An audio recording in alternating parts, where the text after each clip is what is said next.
मऊ होतं आणि वांग्याचं भरीत कसं एकदम छान तयार होतं हे इथे मी दाखवणार आहे.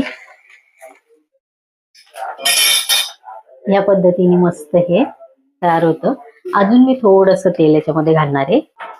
या भरितामध्ये मी टाकणार आहे मशरूम. हे बघा, व्यवस्थित असं मी मिक्स करून आणि ह्याच्यावर झाकण ठेवते. गॅस मिडियम आहे. वांग आपलं इथं मस्त इथे तयार झालेलं आहे.